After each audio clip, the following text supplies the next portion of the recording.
All right, people are pouring. Hi, everyone. Good evening. Welcome to tonight's live online author event with Greenlight Bookstore. I'm Shani from Greenlight, and we're thrilled to host tonight's event with Mina Stone, launching her new cookbook, Lemon, Love, and Olive Oil. She'll be talking to Urs Fischer, so you're in for an excellent time. Before we start, I just want to say a huge thanks to Mina and Urs and the team at Harper Wave for making this happen, and to all of you for showing up. Though we're not able to host events in our stores, our community of authors and readers are still here, and we're very grateful for the support. A couple of housekeeping things. In our Zoom webinar tonight, you can see and hear the speakers, but they can't see or hear you. They can see that you're here though, and there are a couple of different ways you can interact with the authors and with each other. One of them is the chat, which you can just click on the icon. You can show your appreciation for the author and interact with the other attendees that way. And if you have a specific question you'd like to have answered by the author, please post that question in the Q&A model.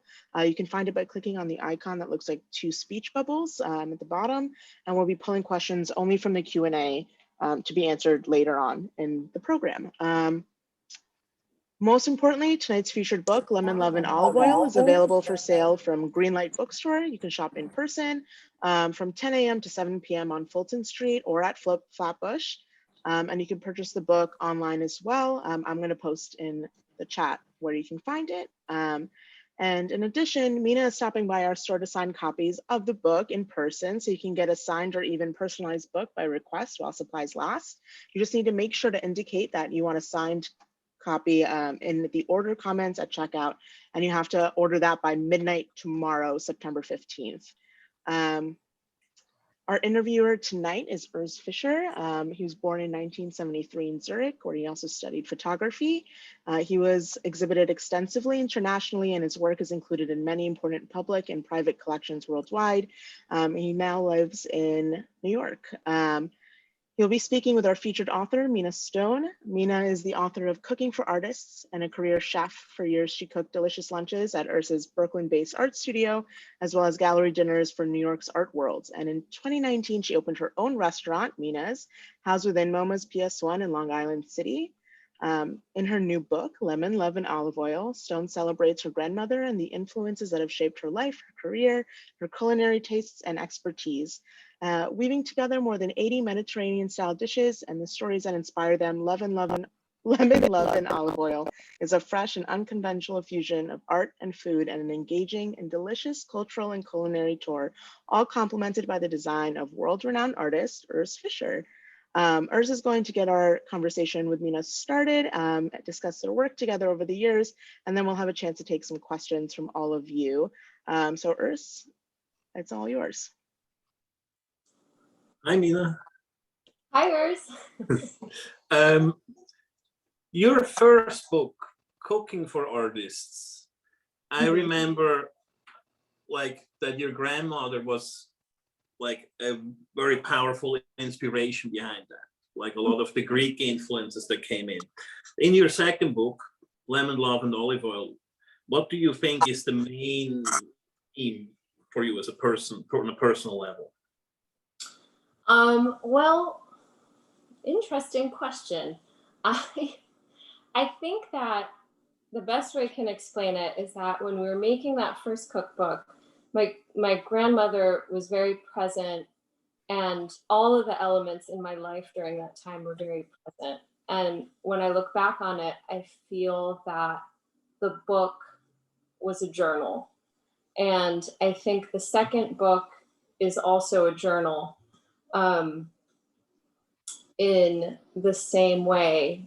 So it chronicles the other influences in my life that took shape since the last book. And to me, I felt like that was exploring my own family. It was exploring my relationship with food and artists in a more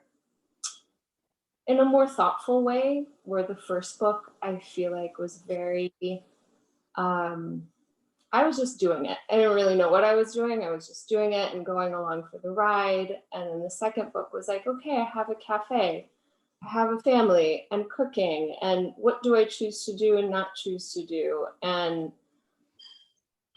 it was, the book in large part was made during a year of total isolation. And what comes up when you're alone with your thoughts and food. And so I just started thinking a lot about what food means to me. So I think the second book is really about what food means to me.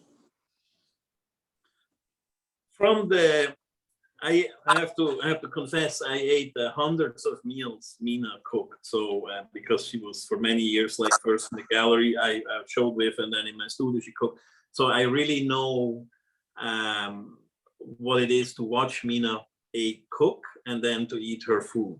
And it's a little hard to describe because I mean a cookbook is always a cookbook, and you basically have a blueprint for a dish. And what I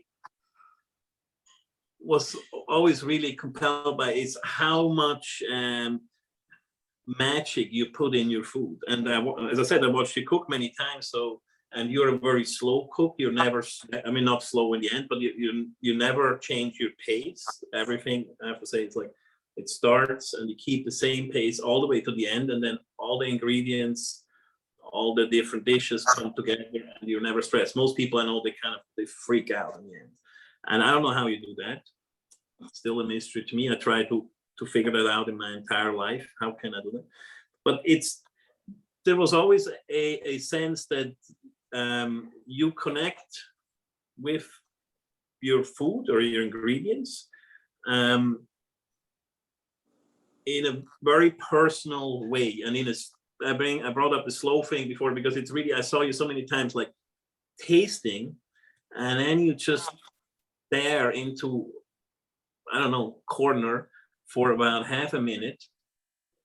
And I always imagine what goes on in your mind when you taste. So what happens when how is your food imagination? Like how does one imagine food? You know? Well, that is really my interior world there. I try.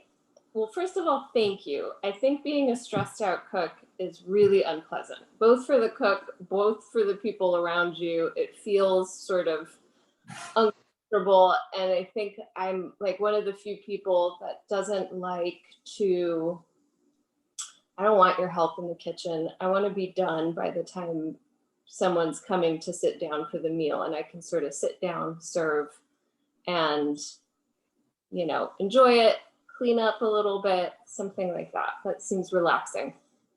In my imagination with food, it sounds kind of corny, but I think when I'm tasting it, I'm trying to tap into the greater scenario of like how somebody else is going to taste it. So there's the really simple part. There's like, is it salty enough? Is it lemony enough? Does it have all the flavor it should? And then there's, I think, the other part that I picture who I'm cooking for, and I picture them eating it. And maybe that's the exciting part when you're tasting food, is picturing it being received well. So in this way, if I understand you right, when you cook for somebody. Like it's like that's the important part of the act is the sharing and the for somebody. I think so. I think it's fun to try and tap into what it's almost like a psychic sharing of some sort. So it's something that's in you that you have and you can share. And then on the other end, you're like, what does the person want to receive? What would they want to receive to eat? And that's the imaginative part of, I think, tapping into, like, that's fun for me, is picturing what somebody would want to eat, and also if I would want to eat it too. And then usually those two things put together is what works best in my experience. So when you write a cookbook, or when you first compose and then write the cookbook, so you write recipes, and what is the difference for you as your action, what you described as a chef, and how you, and what does it mean to write a recipe? Because I mean, one is words and one is food. Like, how do you relate to this two? I think that learning how to write a proper recipe took me a while, because I think you also used to tease me about this when I was cooking in the studio. You would be like, how did you make the soup? And I would tell you how I made the soup. And then you would say, but what did you leave out? Or I would mutter something and you'd be like, oh, see, you put that other ingredient in there. You added the salt during this phase and then that phase. And I think writing a recipe it's hard because it's counterintuitive to me, because you're cooking a very intuitive process. I think to myself, my recipes are very simple, so somebody's not going to need much instruction. And in writing the recipe, I really had to reel back from that and think, no, do every single step, analyze your cooking process of making every dish. And it's rewarding and also a lot of work. It's a lot of work to write a recipe. And then you test it sometimes. It's a lot. I realized that both of your cookbooks, the new one and the previous one, have pretty much an image per recipe. So there is the visual component, which for amateur person like me is very helpful, because I see, oh, the beets are cut this size, or no. Like, there's a lot of information in the image. And I also realized that all the images in the book are basically, it's not like some cookbooks, they're the actual food that is described in the recipe. So it's not like similar or looking good. So I followed the process when you and Cassandra McLeod did all the photography for the recipes, and it was really interesting to see that you, for the photo part, you really cooked like a edible meal. Mm-hmm. Like, it was really like, it is the real meal, you know, it is the real dish, what you see, which I think is actually beautiful, because there is a lot of styling in food and this and that, you know, that looks great. So, but these things both look, and I have to say, like, one thing, eating a lot of your food, there are 3, 4, 5 components that are always present, and I'm curious, like, how much you think about them before when you compose any meal or different variety of dishes. And there is always, it's visually stunning. It has amazing texture. Like, there are different textures, something crunchy. Then there's a real experience. There is the scent, and there is the flavor, and there is temperature and texture, or the texture set, and all these things come together. And unlike, like, in a very personal way, like, I eat a lot of food in my life, like most of us, and I could tell a Mina meal, not because I haven't eaten that kind of thing, like a spanakopita, but somehow I can always tell. And it is a personal, it's kind of a little bit the question I had. It is really a personal thing, and translating that into a cookbook, I don't know from the last cookbook that really worked. I think it empowered a lot of people that were like less comfortable with their own skills as a chef, and there was so much positive feedback of people that cooked stuff that said this actually works. And my personal relationship to a cookbook is that if I buy a new cookbook, I cook one thing. If that thing goes wrong, I think it's maybe a pretty book. If I cook something and it turns out great, I fall in love with that book. And I think that's a really beautiful thing about like a great cookbook, that you can somewhat condense this personal, I don't know what it is. It's just a personal touch. Yeah. And so I'm really looking forward to hear from people what they think of this new book, because I mean, the last book, I still cook from that. Yeah. Do you remember the moment where your palate changed? Like when I say when you were at what point did you decide to become a chef? Like as a teenager, as a young person, or? Well, I decided to become a chef in my 20s, but what I wanted to say, just to touch upon what you were saying before, I do think that the trust you have in the cookbook is almost like the same trust you have. It's all in one. It's like the trust in the author and the trust in the cookbook.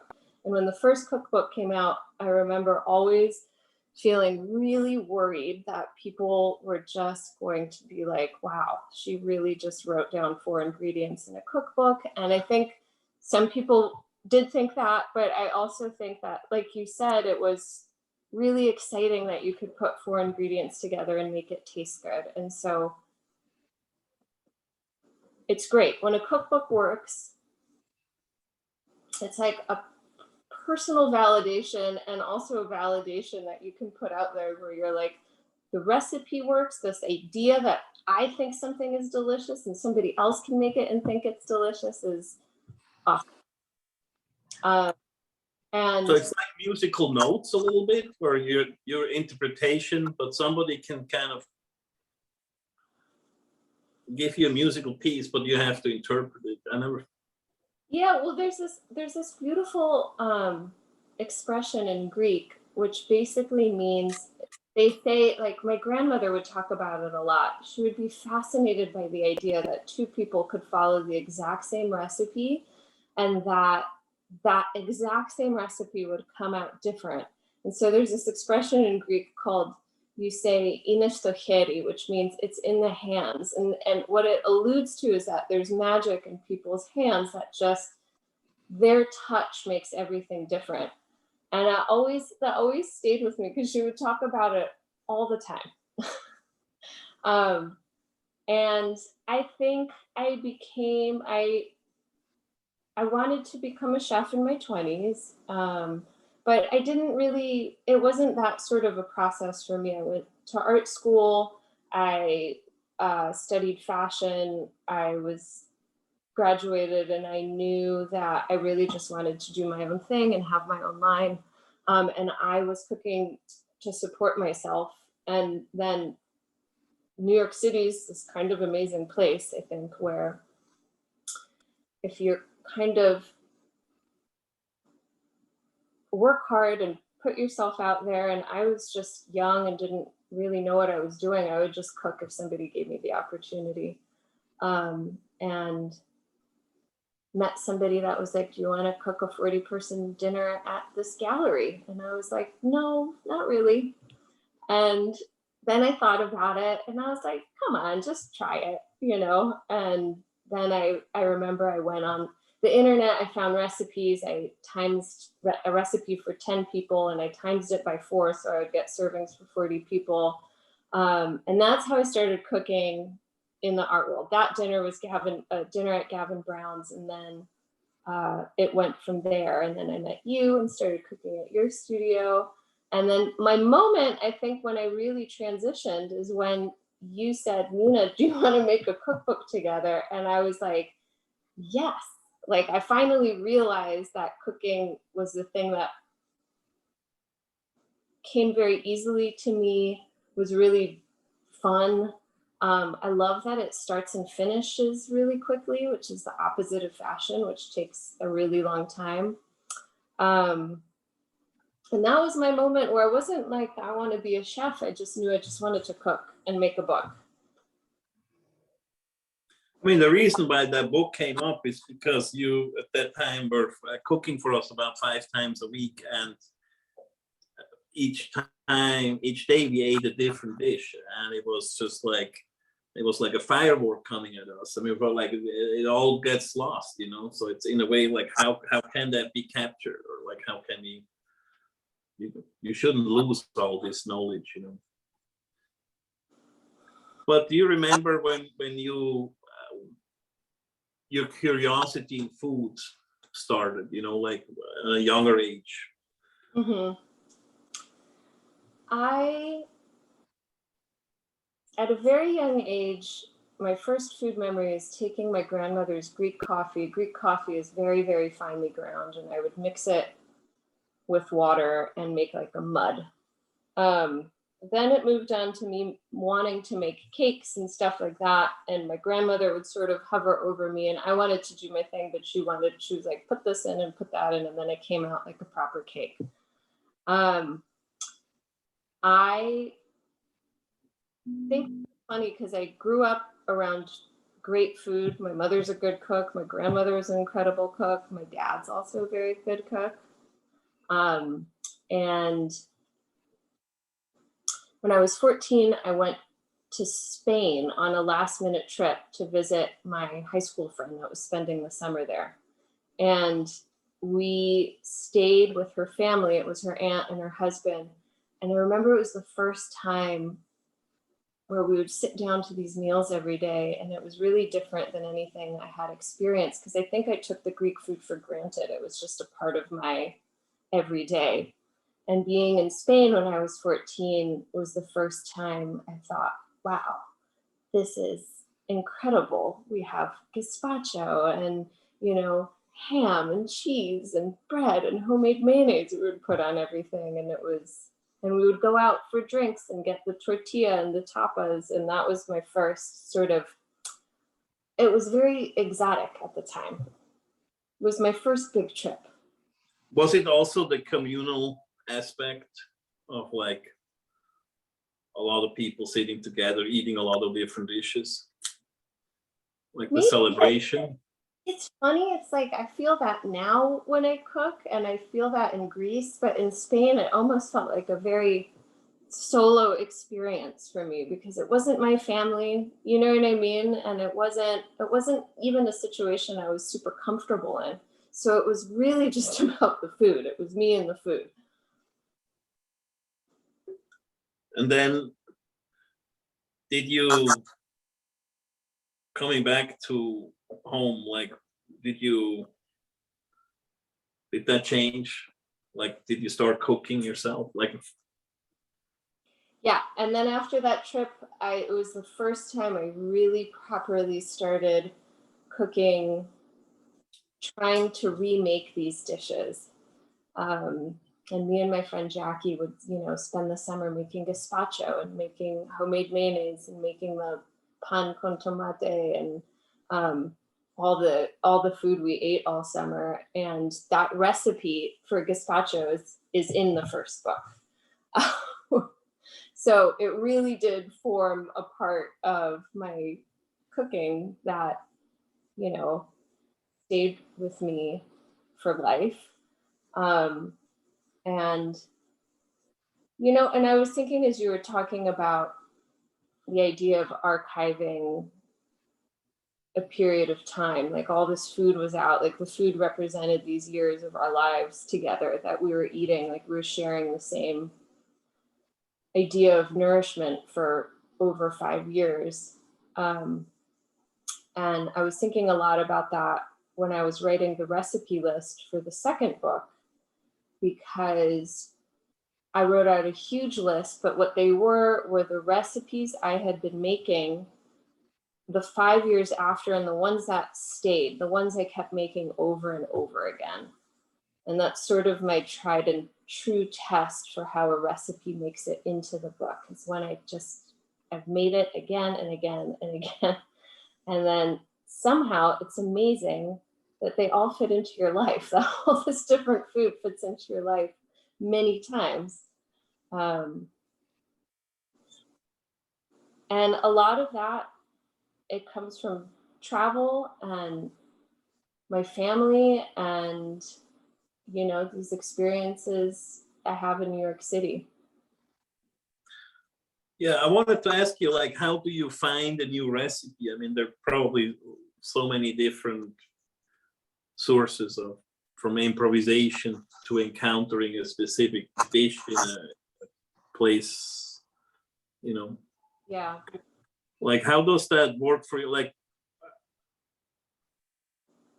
when do you say that I want to make that, or do things come up? Like I say, I actually want to try this with that. It's a combination. Sometimes it's I want to try this and that. It's like there's a recipe in lemon, love, and olive oil about It's roasted sweet potatoes, and then it has Greek yogurt, and you make sort of a dressing out of the Greek yogurt, and then you top it with pistachios and herbs. And that to me was like a flavor thing. I was like, I'm in America, it's fall time, there's sweet potatoes. They're sweet, I want it to be tangy, and I want it to be crunchy and green and have a green. And so I put that dish together, and that's like how my mind works in compiling a recipe. And then other times, travel, I think, can be very inspiring. And then eating somewhere where somebody else cooks something, and then you are exposed to it, and then you come back and you make it your own. I do pull from Greece a lot. It is really my comfort place because it is how I like to eat. And then it is also, I can feed 6 people with those recipes. And then in work life, I can scale it up to 200 people pretty easily. And I think that a lot of foods from those regions, people that had festivals and weddings, and, you know, the combination of all the different factors that, and poverty, so that you had chickpeas that would feed the village, and they really learned how to make them absolutely delicious. I am into it.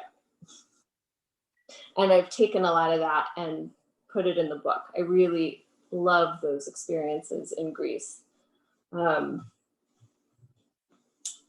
Yeah. Do you have any like American foods, whatever that would exactly mean, in your cookbook? Like the same as you say Greece, and Greece isn't somewhat, it's like your other home. It is also like a part of you. Mm-hmm. But what I wonder is like part of your childhood growing up here. Mm-hmm.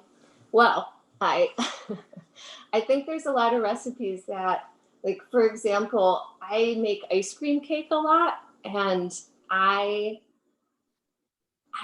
feel like everybody must know how to make ice cream cake, because that was my first job growing up in Boston. I was 14. I started working at an ice cream place that I would go to every day with my father. And when I got this job, this was my favorite job. I would sign up for 2 shifts, like couldn't get enough of it. And it was called Rankatories. And the owner, Joe, taught me how to make an ice cream cake.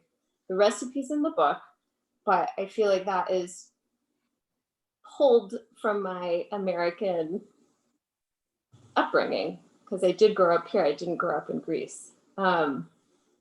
And then, you know, my dad's from Cleveland, Ohio, and the family is very Jewish, and being around that kind of cooking was also really fun, and that's made its way into the book. Those recipes have made their way into the book. I think one of my favorite recipes that is illustrative of these 2 qualities of my life is a recipe for tuna salad, because as a kid, my mom would open up a can of tuna and she would put lemon and olive oil on it. And even as a kid, I would be like, wow, I've never seen anybody in America do that. And my dad would open up a can of tuna and make like a proper, you know, mayonnaise, celery. And I was like, well, that is really the crux of my 2 parts of my being. It's like what each parent does on a tuna fish. Anyway, so I've put it together and I've done something a little different that blends the 2. Now, since you have a cafe, I assume I mean, every time I go there is a menu. There is a few items on the menu. I don't know how many, and they kind of stay the same, most of them, which is also what you like. You like to go to a restaurant. I want this. That's why I go to this restaurant. But is that a new thing? Cooking the same over and over again, like, and do you feel it has to be the same every time? Because if I go to a restaurant, I like this dish to be the same. So yeah, well, I mean, it's kind of like a bigger question in terms of that. I think when you move away from home cooking and then you go into restaurant cooking, it just gets a little, it's like about something else. Like, for example, before COVID at the restaurant, we changed the menu every week, and we kind of essentially went crazy, because there's a whole different rhythm in the kitchen of a restaurant where you have to sort of train to get the dish down right, and then you kind of get into the groove of it, and then you change it. And so then you kind of lose the finesse of really getting it there and nicely out to a customer. So now we change the menu every season, and there's like, there's a different pride in that, I think I found, because you have a few items, and I think changing it once every season is really appropriate, because then we can find our groove. The menu feels seasonal. It's not, produce that doesn't make sense. And the pride that you find there, I think, is how to really keep the quality and keep that dish coming out and being inspired, like actually being excited to make it every week. And my gauge for it is basically, am I excited to go eat lunch at the cafe on Thursday? And if I'm like, yes, I'm excited, then I'm like, okay, we're doing good. Or if I'm like, I don't know, like the quinoa salad or something, then I'm like, okay, we gotta switch it up, because I'm not there, not feeling it. And is having like help in the kitchen in the cafe similar to a cookbook, in a way that you need to kind of find a formula for that thing you want, for that whatever you want to describe, and all of a sudden you don't do a dish from start to finish, or you might not even be there some days, and you want to have the trust, so you need to be very particular about each step. How much have these two things in common for you? Oh, that is such a good question. I think it's interesting, because it's almost like, how do you kind of like package a sense of freedom in the kitchen? Like, how do you put it in a book and have it represent and have it feel the way you want it to feel? And then how do you put it in a restaurant and have that same feeling of what it means to be a home cook translate in a restaurant setting? So I think there's a lot of crossover there. And I'm not really sure. I almost hope that that's for the customer to say. Like, do you like the book? Do you like the restaurant? I hope they do. Yeah. What I thought was super interesting, talking of taking time when you cook. You took about 6 years, if I'm correct, between your last book that everybody said, oh, when is the new one coming out? When is the new one? And it actually, I was always like, is Mina really making a new book?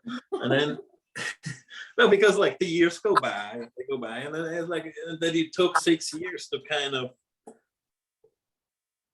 really find that thing you want to put out, versus like, oh, there is a wave, I ride it, let's just put together some more stuff and kind of improvise. And I really see that as a very beautiful quality, like the kind of pace you have, and that in the depth of quality in everything you do. There is and I think that to me it translates, but I'm biased because I saw you cooking. But when I use your previous cookbook, the new one, I haven't used that, just got it this morning. I always keep that in mind,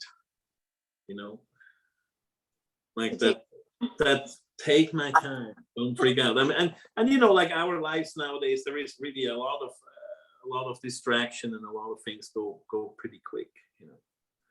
I think, Mina, you might have some questions. Really? soon, no? Let's see. You know where to find them? Oh. Oh. You press on the top, and then it says Q&A, and then you press a Q or an A. Oh, we found them. So I can read them aloud to you if you want, or you can just take them yourself. Let me know what you'd prefer to do. Oh my God. Oh, these are great questions.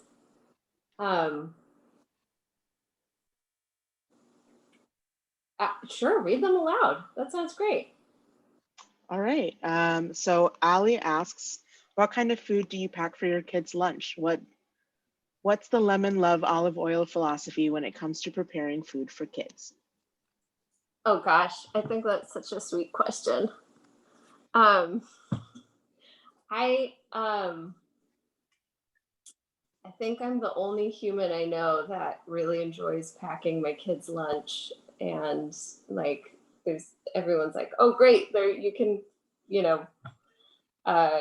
get school lunch, and I'm like, oh, but then that means I don't have to get up. I want to get up every morning and like make the whole package in a little lunchbox. Okay, my philosophy is that I think like most moms kind of start out with, my kid is going to eat what I eat, and then it quickly sort of goes out the window, at least it did for me. And I've just managed to keep it really simple. Like the things for my son Apollo's lunchbox, it's like, wow, sorry, Ali, this is not a very interesting answer, but it is always a sandwich, and then like carrot sticks and apples and cheese and some chips, and maybe granola balls if we have those in the house. But how about, okay, my more general food philosophy for kids is like, when I was a kid, my mom made me faki, which is a Greek lentil stew that's just lentils, tomato sauce, and cinnamon and cloves. So I think that kind of Christmassy, like cinnamony smell really gets kids, and they usually really like it. And yeah, I just go the route of simple and as healthy as possible, like beans, rice, some veggie.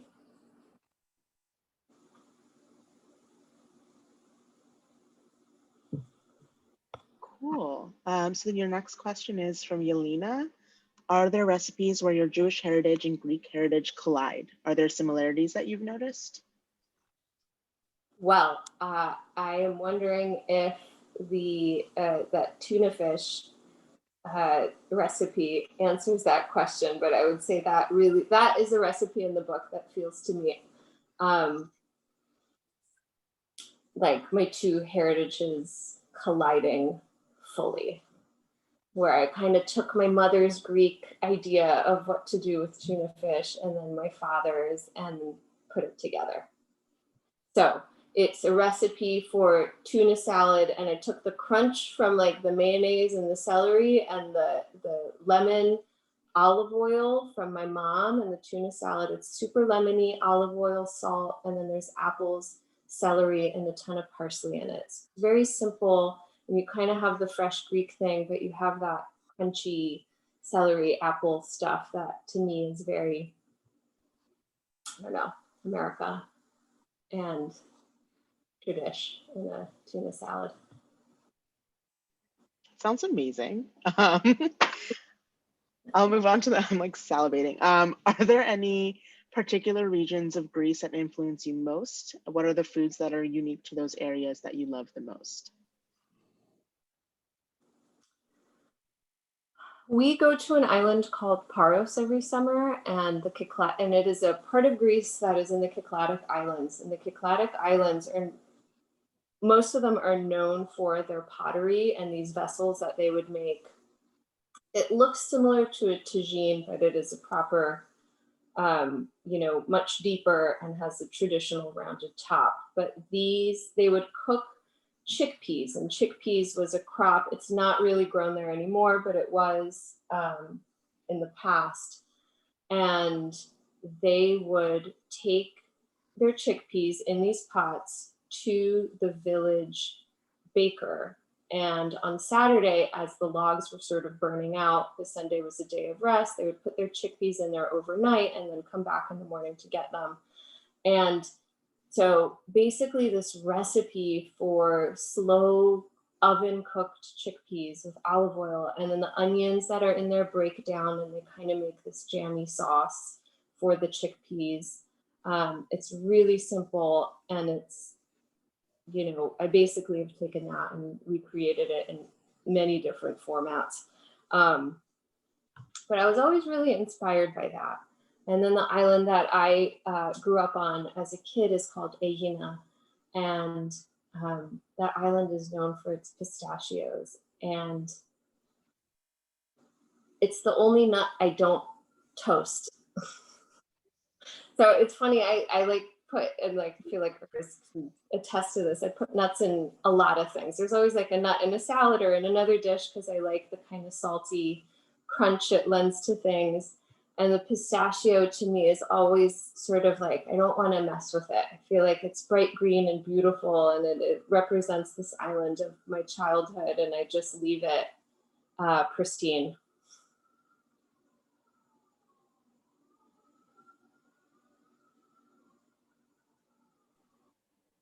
All right. Julie asks, what was the best part of creating this cookbook and the most challenging one? Oh, I think the best part of the cookbook is two things. It's best part of making the cookbook is sort of everyone you worked on it with, and feeling that sense of accomplishment of like working with Urs, working with Cassandra. I have this memory of Cassandra. It's almost like my best and worst memory is that I remember Urs at one point was like, Mina, we really need to redo some of the photographs in this book. And, you know, it was approaching a deadline, and I flew out to Los Angeles, and me and Cassandra, who took the photographs, we sort of were running around a yard. We were like running behind Urs's yard with like the plates of food that I had just cooked and like a board to reflect the light and her camera. And we were running to catch the light for each dish that we had to reshoot. And it was very stressful at the time, but it's actually ended up being one of my fondest memories of making the book, because, you know, we had fun, and then the accomplishment of a body of work feels really rewarding. And I think the worst part is just a deadline. A deadline sucks. It's really stressful. And it was every time for me. I found it really stressful. Urs did mention that you're a very slow cook and you take your time with everything, so that makes sense. Yeah, and I also take a deadline very seriously. So I, you know, a lot of pressure. You did it. Moving on. Haley asks, what is your favorite food and what moment does it take you back to? My favorite food is Greek fried eggs. So it's eggs fried in olive oil. So they get really crispy on the bottom, and then you use the hot oil to cook the tops of them so that you don't have like a clear white uncooked part on the top, but you still have a runny yolk. And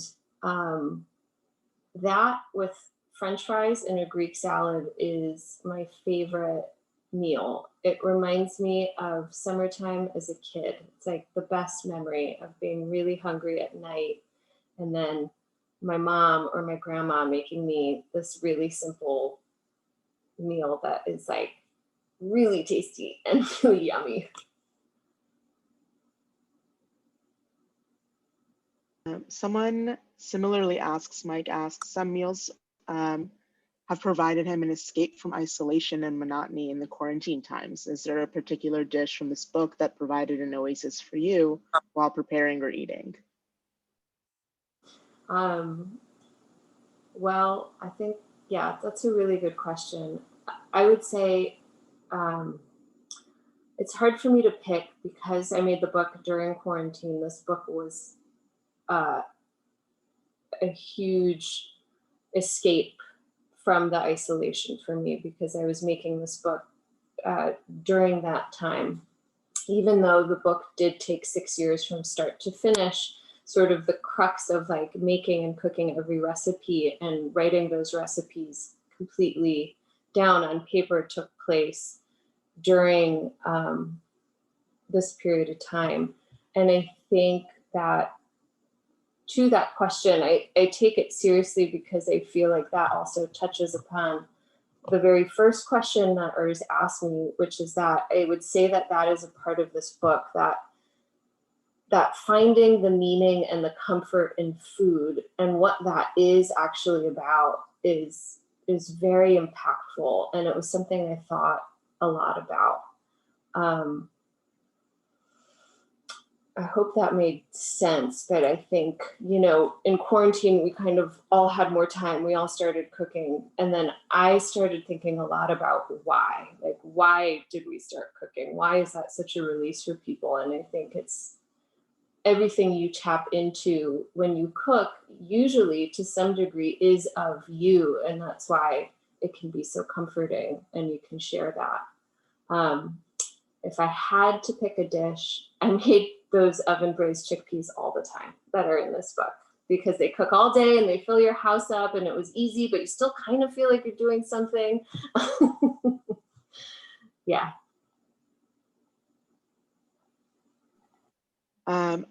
Elena asks, if someone were to cook dinner for you right now, what food would you want it to be? Oh boy. I think my mom's Yiayia, which is a little Greek meatball that's fried with a lot of mint, and I love when she makes that. And you can dip them in tzatziki, which is this lemony Greek yogurt cucumbery sauce, and it's like what I think about when I'm really tired, and I'm like, I wish my mom or some woman of my family was here and I could come home and find this, you know, spread of Greek food. And that's the one that always comes to mind. So lovely. Rachel asks, you mentioned that these recipes reflect your thoughts about your personal relationship with food and people in your life. How do you see food as an access point for storytelling?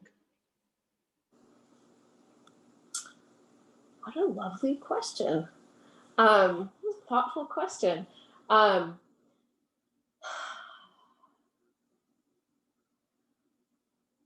I think that if you look at food as a journal, or that is how I'm looking at it in my 2 cookbooks, it's kind of like telling a story through food in these 2 sections of my life that I've managed to archive through 2 cookbooks. And, you know, I see how other people apply storytelling to it. And I think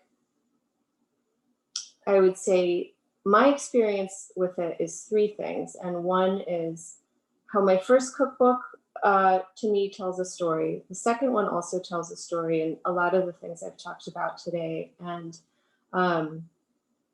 something I thought a lot about during quarantine too is I was doing these interviews with MoMA, the Museum of Modern Art, where I interviewed artists about recipes that meant something to them. And I think that when you open the door to food, to different kinds of people that, you know, maybe it's not on the forefront of their brain, but a story more often than not comes through. And that story is almost like the greater story of their life. Like you can apply it to so many different things, from their history and their upbringing to how they approach their art in the world. And that has been like a real gift, I would say, to witness, is how food really can tell the story of a human being. Yeah, I think we got a lot of that from talking about your childhood and the meatballs and the mint and yeah. Okay, someone asks, if you could cook for anyone, living or dead, who would it be and what would you make? Oh my God. That's a good question. I'm always so bad at questions like these because I want to say somebody funny and clever, but then I think about it like a lot later as I'm falling asleep. I'm like, I should have said that person. Um, um, hmm.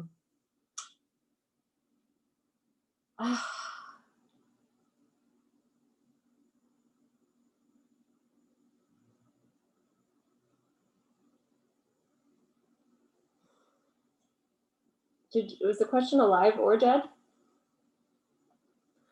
Amy Sedaris. I feel like she would be really fun to cook for and would be really funny, and like whether it was good or bad, she would be funny about it, and it would, you know. I would love to host that if we can zoom that in for everybody too. It'd be so fun. Someone simply asks, what's for dessert? Ice cream, usually. Always. It's Oreo. That is my go-to dessert. Yeah. And DJ asks, is your mom's meatball recipe in the new book? One of them is. My other one that I always picture, which is my mom's recipe for sucukakya, which is her cumin meatball with red sauce, and she would make like a little tower of rice and she'd put the meatballs next to it, and that is also my very favorite mom meatball. Very cool. Those are all the questions that everyone has. Thank you so much. I'll give it back to y'all for a couple minutes. First, Sure. Yes? Cool. Yeah, I have a question for you too, Mina. Okay. What do chefs talk about?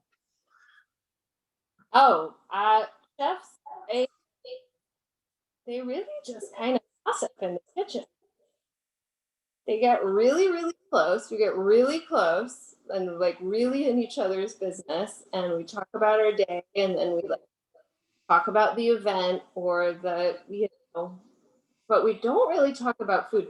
However, I will say there's a really nice thing when you're with another chef or another cook where you feel like they're feeling that bite the same as your appreciation you don't have to talk about, like a language, an unspoken language. Like musicians. Yeah, like musicians.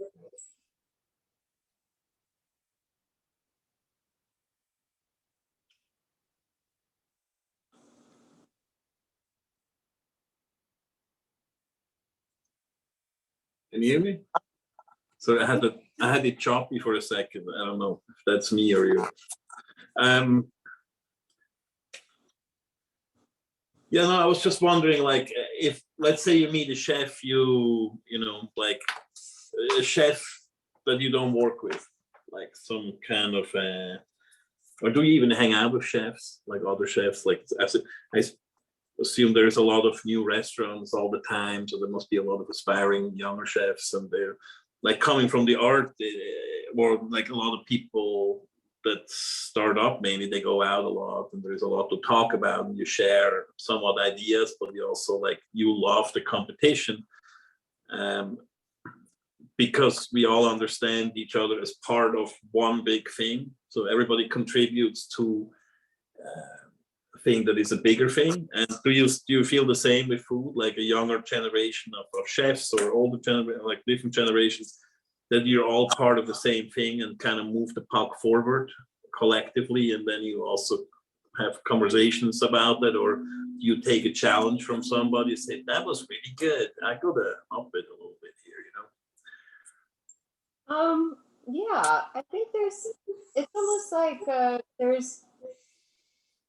it's exciting to see everybody moving together, doing their own, I feel you are a certain generation. And I think, you know, I don't know, my impression of it is that people are tapping into who they are, and people find that interesting. They're into it. They want where people come from. They want to know about their heritage. They want to know about that food. And I think that's exciting. That's my impression, at least. Like my understanding of food in the United States is that it's a very dynamic thing. You know, it's not stagnant. Everybody's food in their 70s, 60s, 70s, 80s was one thing, but I think a lot of your generation, also mine, like the way you grew up, kind of a lot of processed food, and there seems to have been a real departure. We don't want to eat that anymore. We want to eat differently. And that's what I meant. If you also move collectively a puck forward, or all these recipes are people's ambitions, mainly professional chefs and cookbooks and home cooking, like this ambition collectively moves what we eat. It moves what our children eat and what generations after eat. And it basically builds a new kind of food. And how you feel part of that? I'm not sure. I do. I guess I do. Because I think you can't even really help but be a part of it. You know, you're in that same information bubble, and the same way of communicating, both verbally and then not verbally, with people in your field. And I don't think people realize it. They just like kind of move together and then bring something forward. And some people are more innovative, and some people maybe less innovative isn't the right word, but they're still a part of the same conversation, just everyone kind of doing it in their own way.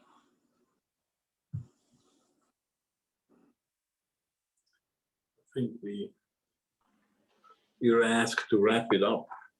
Yeah. Yeah, it's a great conversation. Thank you so much. Yeah, that was so. I feel like y'all can go on all night, but for your own sake, we'll end it here. Just wanted to say thank you so much for the discussion. Thanks to everyone for joining us. Don't forget to buy your copy of Lemon, Love, and Olive Oil in store online. I'm going to plug it in one more time. You can get that meatball recipe. And yeah, once we cut out, it'll be over, and the recording will be available on YouTube sometime later this week. So thanks, everybody. Thank you so much. Thank you.